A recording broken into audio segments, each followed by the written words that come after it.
அந்த குடும்பத்தில் இருந்த அண்ணன் தம்பி இருவரும் புதிதாக ஏதாவது ஒரு விளையாட்டை கண்டுபிடித்து விளையாடுவார்கள். ஒரு நாள் அண்ணன் தன் தம்பியிடம், நான் உன்னுடைய தலையில் 3 முட்டைகளை அடிக்க நீ என்னை அனுமதித்தால் நான் உனக்கு 100 ரூபாய் தருகிறேன் என்றான்.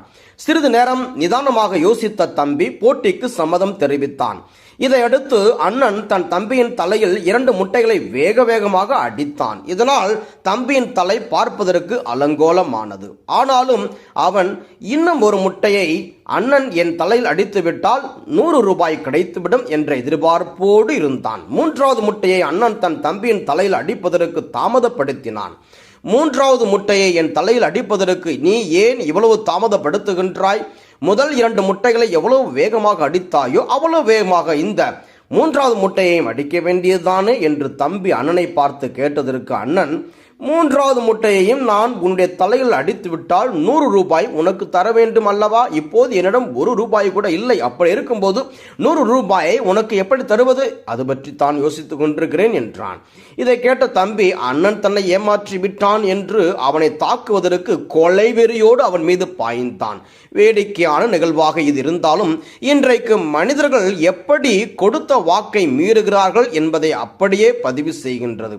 இன்று நாம் பாட கேட்ட பதிலுரை பாடலில் ஆண்டவர் என் வாக்கு பிரலாமையும் பேரன்பும் அவனோடு தாவீதோடு இருக்கும் என்கிறார். அது குறித்து சிந்திப்போம். கொடுத்த வாக்கை மீறுகிறவர்களை பார்த்து உன்னுடைய வார்த்தையை தண்ணீரில் தான் எழுத வேண்டும் என்று நாம் சொல்வதுண்டு. இன்றைக்கு ஒரு சிலருக்கு வாக்குறுதி கொடுத்துமே அதை கடைபிடிக்க வேண்டுமே என்ற எண்ணமே இருப்பதில்லை.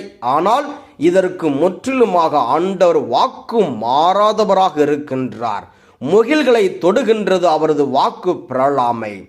திருப்பாடல் 36:5 தாவீதின் பாடகர் குழுவின் தலைவர்களில் ஒருவரான ஏத்தான் ஆண்டவர் தாவீதுக்கு கொடுத்த வாக்குறுதியை 2 சாமுவேல் 7:1-17 நினைவு கூர்ந்து பாடும் பாடல்தான் திருப்பாடல் 89.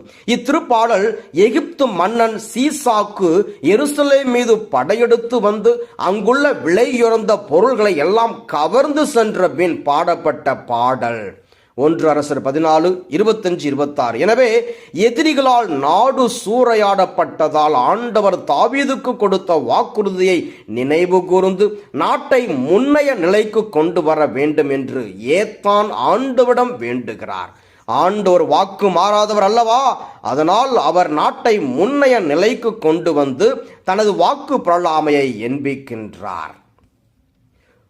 கொடுத்த வாக்குறுதியை திரும்ப பெற முடியாது என்பதால் வாக்குறுதிக்கு உண்மையாயிருப்போம்.